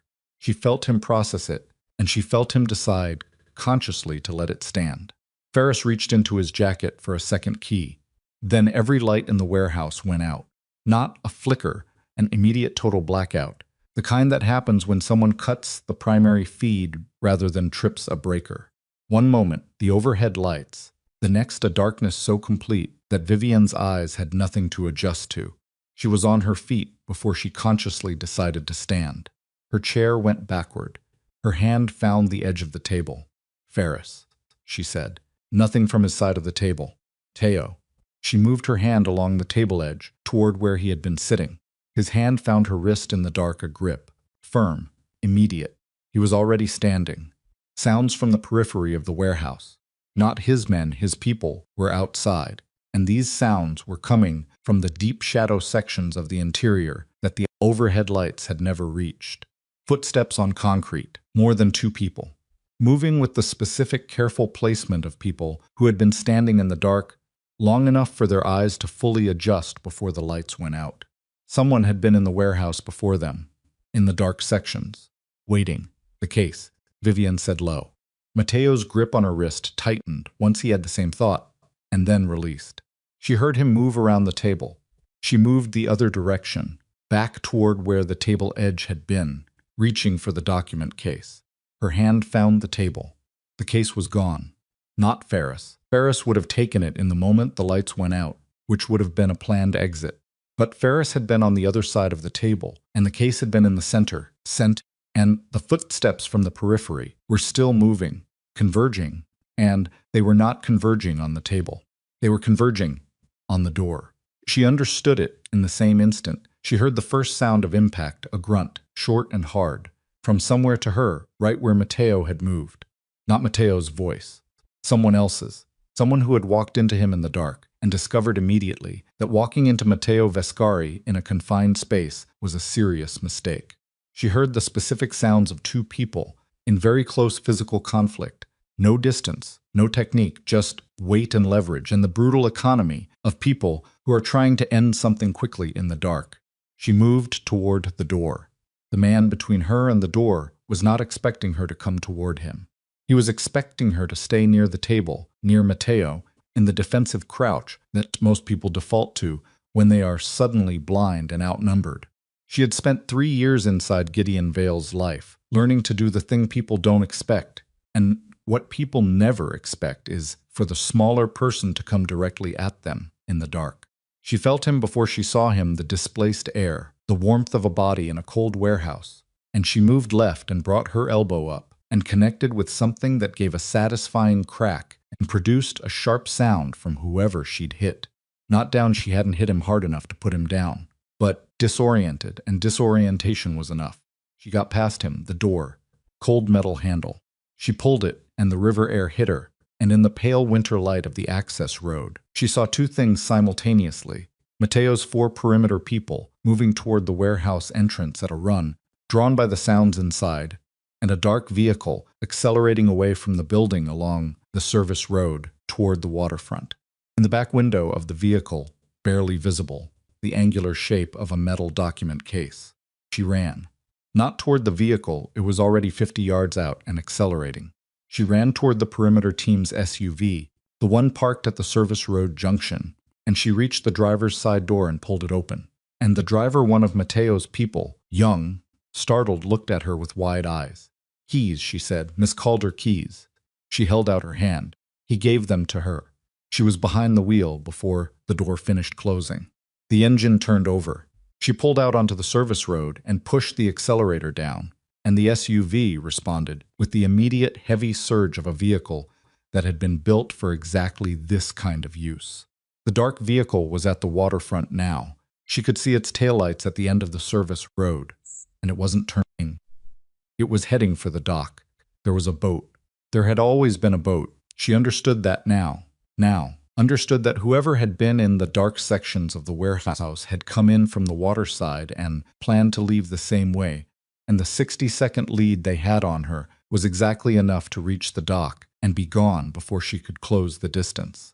Push the SUV harder. The service road was not designed for the speed she was doing on it.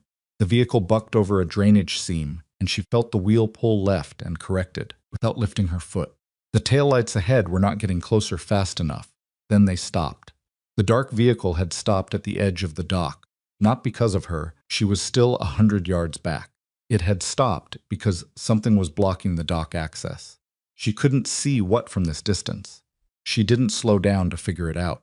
She covered the 100 yards in the time. It took her to take 3 full breaths, and she brought the SUV to a hard stop 10 yards behind the dark vehicle and was out of the driver's door before the engine fully died. The dock was blocked by a second vehicle, one she hadn't seen, one that had been sitting dark and still with its lights off on the far side of the dock structure. It had pulled forward at an angle that closed the access ramp to the water. Gideon Vale's personal car. The same car he had driven himself to Greenwich in that morning, that she had seen in the surveillance footage from the estate camera. That should by every logic have been in Greenwich right now. Gideon was standing in front of it. He was not holding a weapon. He was standing with his hands at his sides in the winter, dark at the edge of a dock in the Bronx, and he was looking at the dark vehicle with an expression that Vivienne had never once seen on his face in 3 years of marriage. Not rage, not calculation, not the performed ease of a man who has always had money enough to make other people solve his problems. Determination. Raw, exhausted, genuine determination. The driver's side door of the dark vehicle opened. The man who got out was not someone Vivienne had seen before. He was holding the document case. He looked at Gideon, then past him at the blocking vehicle, then at Vivienne behind him. He was running the math. Gideon said, "Put it down." The man looked at him. "Walk away." "No," Gideon said. From inside the dark vehicle, another door opened. A second man got out. They were not Ferris. Ferris was still in the warehouse, and these were his people. Retrieval specialists who had been positioned in the dark for a pickup operation that had worked exactly as planned right up until a Vale family car appeared at the end of a dock in the Bronx. "Gideon," Vivienne said. She was 10 yards behind him. "How did you know to come here?" He didn't look at her, kept his eyes on the two men. "I've had a tracking program on your phone for 14 months, he said. I know what that is. I'm not asking you to forgive it. I'm asking you to let me be useful right now." She absorbed that. Tracking program. On her phone.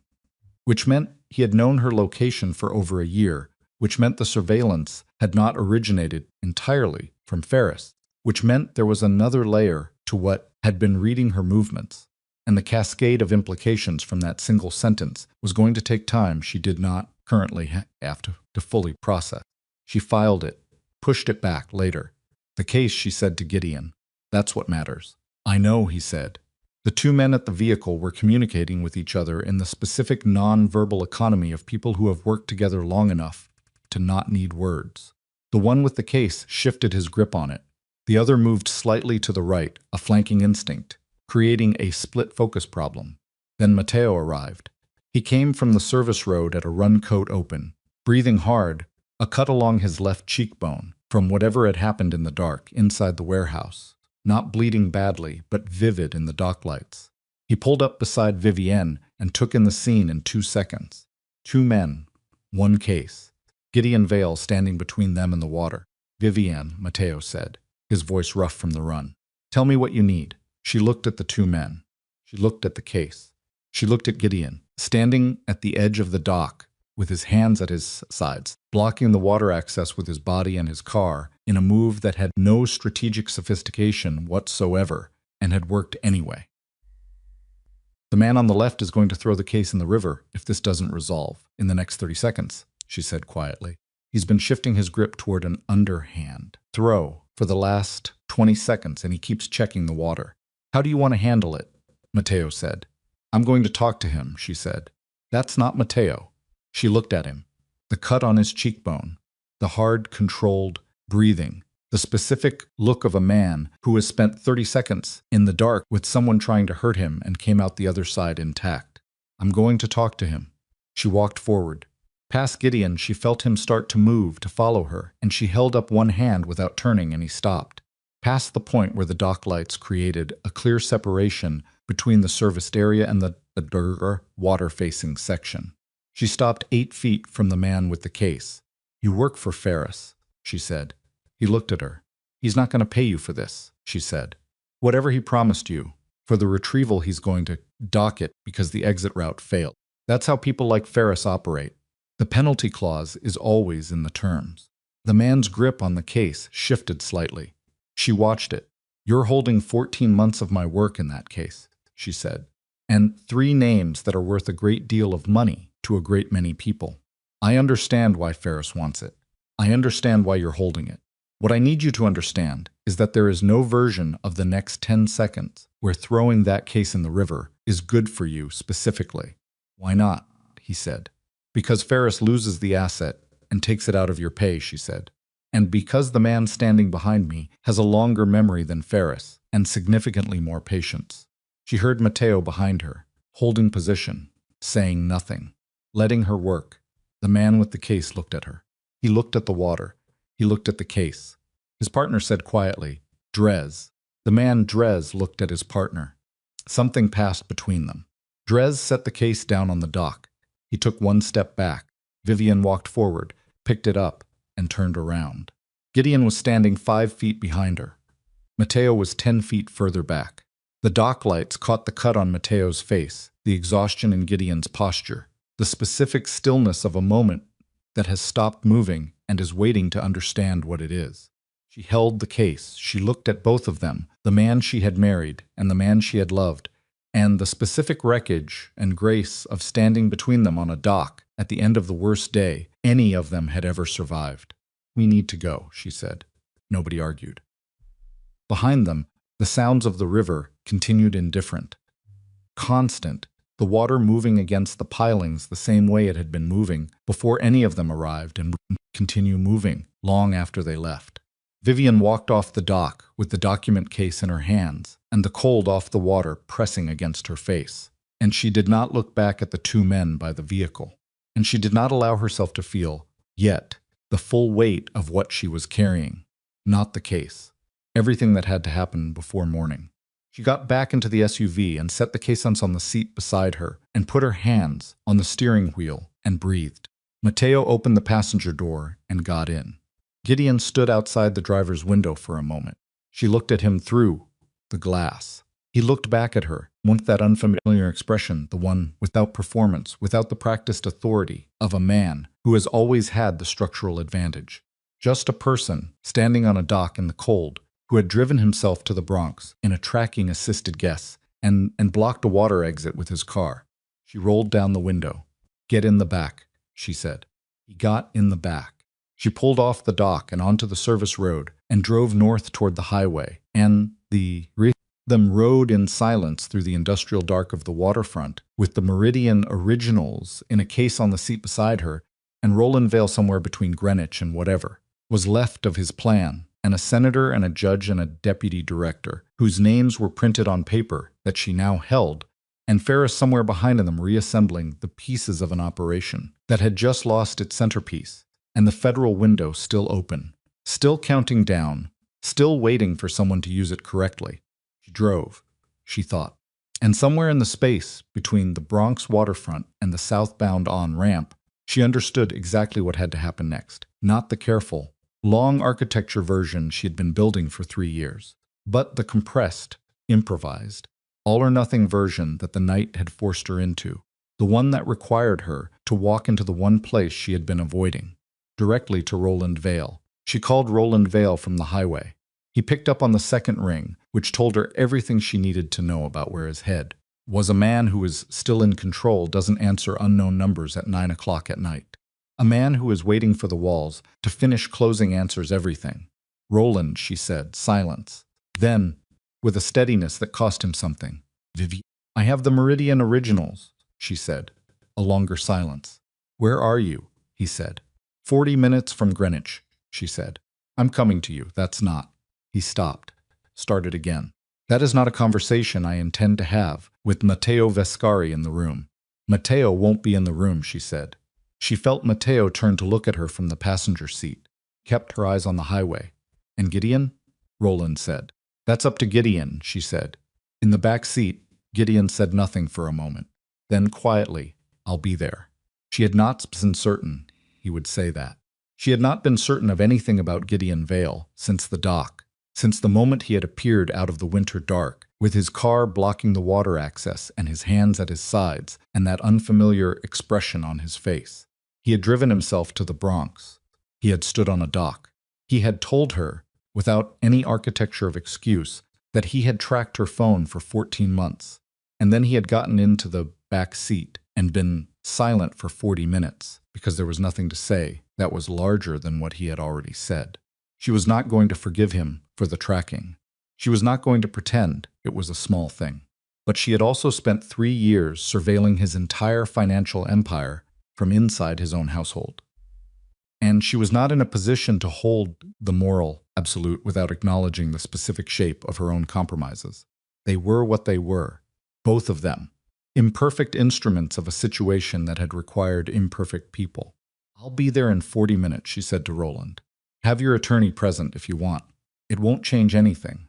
She hung up. Matteo said, "You're going without me." "Yes, that's not Matteo." She kept her voice even. "Roland will not speak honestly in a room with you. You are the son of the man whose brother he had killed. You are the person he has been afraid of for 8 years. He will perform for you. He will calculate for you. He will not crack for you." She paused. "He might crack for me. And if he doesn't crack, then I have the originals and the financial documentation and the frozen accounts and a federal proceeding that is already in motion," she said. "I don't need him to crack. I need him to understand that cracking is the only move that reduces what's coming." "You're offering him a deal," Matteo said. "I'm offering him a choice," she said. "There's a difference." Matteo was quiet for a moment. The highway moved under them. The lights of Westchester appeared ahead, and beyond them, the darker, older wealth of Greenwich. "What do you want from me tonight?" Matteo said. She thought about the question. It deserved an honest answer. "I want you to wait," she said. "I know that's not what you're built for. I know what Roland Vale ordered done to your brother, and I know what waiting costs you. But I need you to trust that what happens in that room tonight is going to give you more than anything you could take by walking in." He looked at the road ahead. His jaw was tight. The cut on his cheekbone had dried to a dark line. "How long?" he said. 2 hours, she said. "Give me 2 hours." He nodded once. Small, precise. The nod of a man making a commitment he intends to keep, because the alternative is worse, not because it is easy. She drove the remaining 40 minutes in silence, and the silence was not comfortable, and she did not try to make it so. Roland Vale's Greenwich estate was lit differently. At night, the iron gates backlit, the stone facade illuminated from ground-mounted fixtures that cast the building in a cold, upward-angled light that made it look heavier than it was. 2 cars were parked in the drive that had not been there when Gideon left that morning. One of them Vivienne recognized as belonging to Roland's personal attorney, a man named Whitfield who had been managing Roland Vale's legal exposure for 26 years, and who would, she suspected, be in the process of the most difficult evening of his professional life. Parked, she took the document case. She looked at Gideon in the rearview mirror. He was looking at the house with the expression of a person looking at a place they grew up and are seeing clearly for the first time, which is never a comfortable experience and takes a specific kind of courage to sustain. "You don't have to come in," she said. "Yes, I do," he said. They went in together. Roland was in the study. Of course he was. The study was the room where he had always conducted the business that mattered, where the desk created the necessary geometry of authority, where the fire and the old wood and the weight of accumulated years gave him the advantage of context. He was seated behind the desk when they entered. Whitfield sat to one side, a thin man in his 60s, with reading glasses pushed up on his forehead and a yellow legal pad on his knee that already had writing on it. Roland looked at the document case in Vivienne's hand. He looked at Gideon. Something moved through his face, not quite grief, not quite relief, not anything that had a clean name. The look of a man seeing his son walk into a room he built, and understanding, perhaps for the first time, that the room was never as solid as he believed. "Down," Roland said. "I'll stand," Vivienne said. She set the document case on the desk in front of him. She did not open it. "The Meridian originals are in that case," she said. "The financial documentation is already filed. The accounts are frozen. Federal proceeding is active." She looked at him steadily. "You have one decision left, Roland. Everything else has already been decided for you." Whitfield cleared his throat. "Miss Calder, any conversation of this nature should be." "Whitfield," Roland said. He didn't look at his attorney. "Stop." Whitfield stopped. Roland looked at the case. He looked at it for a long time, long enough that the fire crackled twice, and the clock on the mantel marked a full minute passing. "You could have used those letters a dozen different ways," Roland said. "Could have gone straight to federal prosecutors 6 months ago and been done with it." "Yes," Vivienne said. "Why didn't you?" "Because 6 months ago I didn't have the financial corroboration to make it airtight," she said. "And because I needed to understand the full scope of what you built before I started dismantling it. Dismantling things incorrectly creates rubble. I don't want rubble. I want accountability." Roland looked at her. "There's a difference?" "Rubble," she said, "is what happens when the 3 names in the November postscript get exposed before the primary prosecution is complete. The judge files for recusal. The deputy director's attorneys move for jurisdictional challenges. The senator calls in favors that delay everything by 18 months. By the time anyone serves a paper, you've restructured twice, and the chain of evidence has 17 new complications." She paused. "Accountability is what happens when we sequence it correctly." Roland was quiet. "You read the November postscript," he said. "Every word. The names in it," he stopped. "Those weren't my arrangement. Those were people who came to me. I didn't bring them into it." "I know," Vivienne said. "The correspondence makes that clear. You were the conduit, not the architect, for those 3. She watched him absorb that the specific quality of a man being told that someone has read him accurately, which is disorienting when you have spent 40 years controlling your own narrative. That distinction matters in a prosecution. It matters in sentencing. It matters in how this ends for you personally." Whitfield had set down his legal pad. He was listening now, with both hands flat on his knees. The posture of an attorney who has stopped taking notes because what is being said exceeds the usefulness of notes. "What are you offering?" Roland said. "I'm not a prosecutor," Vivienne said. "I can't offer you anything that a federal proceeding controls. What I can offer you is sequence. You cooperate fully, specifically, with documentation on the Dario Vescari murder arrangement. You give the Naples contact's name, the full communication chain, the payment route, everything you have." She looked at him. In exchange, the November postscript names are handled in a sequence that allows the primary prosecution to complete without interference from their attorneys. You are not the last person standing when this concludes. You are one of several? Roland looked at her for a long time. You're doing this for Vescari, he said. I'm doing this because it's the correct sequence, she said. Matteo Vescari gets a complete prosecution record on his brother's death. The three names get exposed without blowing the primary case. And you make a decision tonight about whether you spend the next decade in court or whether you spend it. She stopped, chose the next word, carefully reducing. Fire in the grate had burned down to the same low pulse she had seen that afternoon when Gideon stood in this room and heard the truth about his company's foundation. The room smelled the same. The clock marked the same slow time. Roland looked at his son. Gideon was standing near the door with his arms at his sides, and he had not spoken since they entered the room, and he was looking at his father with that same clear, exhausted expression, not hatred, not love in the performed sense, but something more durable and more painful than either, the look of a person who has removed every layer of interpretation and is simply seeing what is there. I'm going to ask you something, Gideon said.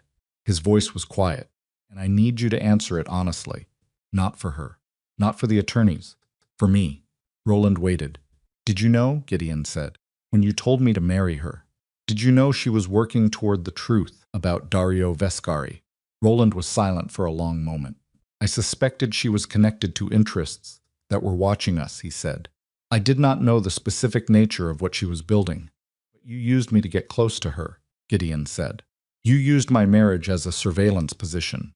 I used every available resource to protect this family, Roland said. The words were measured, controlled. And then, something shifted the same shift Vivienne had seen that afternoon. The armor cracking at a specific seam.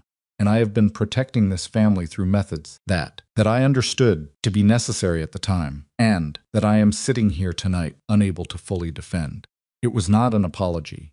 Roland Vale did not have the architecture for an apology, and Vivienne was not interested in watching him attempt to construct one. But it was something, an acknowledgement that occupied the same space. An apology would have, spoken in the language of a man who had never learned the other vocabulary. Gideon nodded once. He looked away from his father toward the fire. Roland looked at Vivienne. The Naples contact's name is Caruso, he said. Benedetto Caruso. He operated out of a logistics company in Campania. Payment route went through a Maltese entity called Seabridge Freight. He paused. Full communication chain is in a second safety deposit box. Not Elm Street, a branch in Stamford. I moved everything there this morning, before your people got to Greenwich. Vivienne said nothing. She waited. I'll give you the box number and the key location, Roland said. Tonight, in writing with Whitfield as witness. And the full cooperation on the Naples matter, she said. Recorded statement. Federal level. With my attorneys present and a negotiated framework for. Yes, she said. That's what cooperation means. You get attorneys and a framework. You don't get as obstruction, delay, or selective disclosure. She looked at him. Every piece, Roland. Not the pieces that minimize you. Every piece. He looked at the document case on his desk. Open it, he said. She unlocked the case and turned it to face him. He looked at the Meridian correspondence, his own words. On aged paper, the record of decisions made in rooms like this one over years, when the consequences had seemed manageable. He looked at them for a long time without touching them. Then he looked up at Whitfield. Call Hargreave, he said. Tell him we need a federal cooperation framework by morning. Whitfield picked up his phone without a word. Vivienne closed the case. She looked at Roland Vale one last time, at the man who had spent 40 years building structures designed to make people like her invisible, who had looked at her 3 years ago as a tool, and 4 months ago as a threat, and tonight crossed this desk as something he had not prepared a category for. She did not feel triumph. She did not feel the clean satisfaction of a completed mission. She felt the specific, complicated weight of a thing that has been carried for a very long time being set down, not gently, but finally. Picked up the case, she walked out. Gideon followed her into the corridor, pulled the study door most of the way, closed behind him, and stood in the dark hallway with his hands in his coat pockets. And they stood there for a moment, in the particular quiet of a house where something has just irrevocably changed. He'll follow through, Gideon said. I know, she said. Whitfield won't let him do anything else. Whitfield has been waiting for a clean exit from Roland's affairs for 10 years. Gideon looked at the wall. At a painting she had passed 100 times in this corridor during 3 years of dinners and family events, and the careful performance of being Gideon Vale's wife. A landscape. Oil. 19th century. She had never looked at it carefully before. It was not a very good painting. The tracking program on your phone, Gideon said. I know. I'm not going to explain it in a way that makes it acceptable, he said. I put it there because I was afraid of you, and I didn't have the honesty to admit that I was afraid of you, so I told myself it was a precaution. Afraid of what? She said. He was quiet for a moment. That you were going to leave, he said, and that when you left, I was going to understand what you thought of me. She looked at him. At the face she had studied for 3 years across the distance of a marriage that had been built for reasons that had nothing to do with him, and had somehow, in the margins of its own architecture, produced something that was not nothing. Gideon Vale was not a good man. He was also not entirely the man she had decided he was when she married him. People rarely were. You drove yourself to Greenwich, she said. Yes. You drove yourself to the Bronx. Yes. Why? He looked at her with that clear, tired expression. Because I 3 years letting other people drive me places, he said. I thought it was time to try it the other way. She almost smiled. Not the contained, careful almost smile she had produced that morning on the estate grounds with Matteo. Something slightly larger. Something that cost slightly less to show. Go back to your attorney, she said. Harriet is good. Let her work. And you, he said. I have somewhere to be, she said. She walked out of Roland Vale's house and into the cold Greenwich night, and the iron gates opened at her approach, because she had called ahead and asked Matteo to arrange it, which he had, because that was the kind of attention to the small operational details that she had always found, despite everything, quietly reassuring about him. He was waiting outside the gates with the SUV. She got in. He looked at her face. It's done, she said. He nodded. He did not ask for details. He would ask later, when the sequence was complete, and the federal framework was in place, and the cooperation documents were signed. Tonight he accepted what she said as exactly what it was and started the engine. They drove south. Neither of them spoke for a long time. The highway moved under them, and the lights of the suburbs gave way to the darker corridors of the expressway, and then to the bridge, the river below it, black and wide, and entirely indifferent to everything that had happened in the last dynasties' eastern shore. The Dario documentation, Matteo said. He gave you Caruso's name. And the payment route, she said. The full communication chain is in a Stamford box. We'll have it by morning. He drove. His hands on the wheel were steady, but not relaxed the steadiness of control, not ease. I owe you something, he said. You owe me the truth about what Ferris showed you, she said. Whether the documentation on Dario was real. It was real, he said. I had 3 independent sources verify the payment route before I agreed to anything with Ferris. It was genuine. Then you had confirmation of your brother's murder before you came to me this morning, she said. You flew in on that jet knowing. Yes, and you still agreed to let Ferris tap my channel. Yes. She looked at the bridge lights moving past the window. I understand what Dario means to you, she said. I understand why you did it. That doesn't mean I'm not going to need time before I trust the secondary network again. I know, he said. I'm not asking you to. What are you asking me? He didn't answer immediately. She waited, because Matteo Vescari was not a man who said things before he knew what they were, and she had always found that preferable to the alternative. I'm asking you to tell me what you need from this point forward, he said.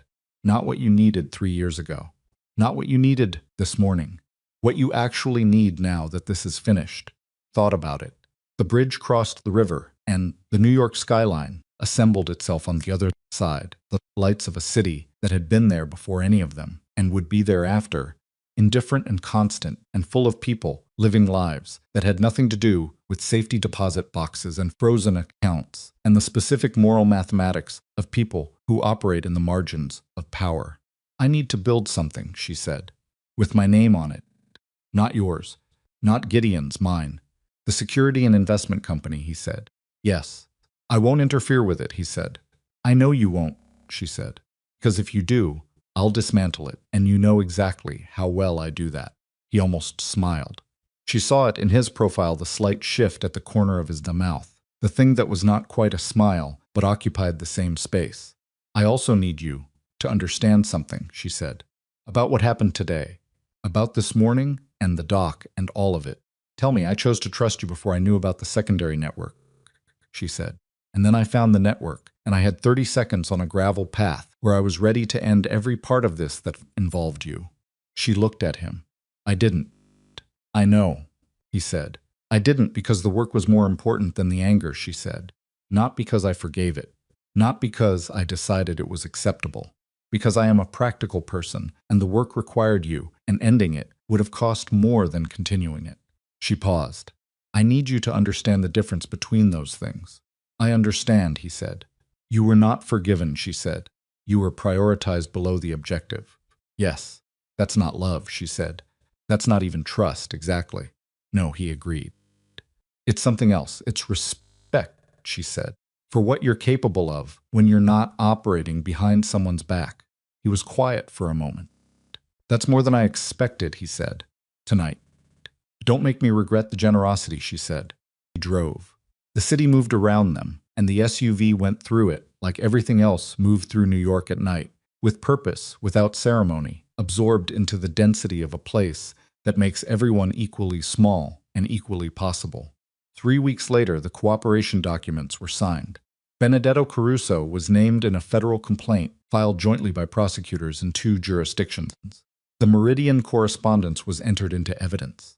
Roland Vale's attorneys negotiated a framework that reduced his exposure without eliminating it. He would spend years in proceedings, in depositions, in the specific grinding accountability of a legal system that moves slowly but does move. And at the end of it, he would emerge diminished in every way that mattered.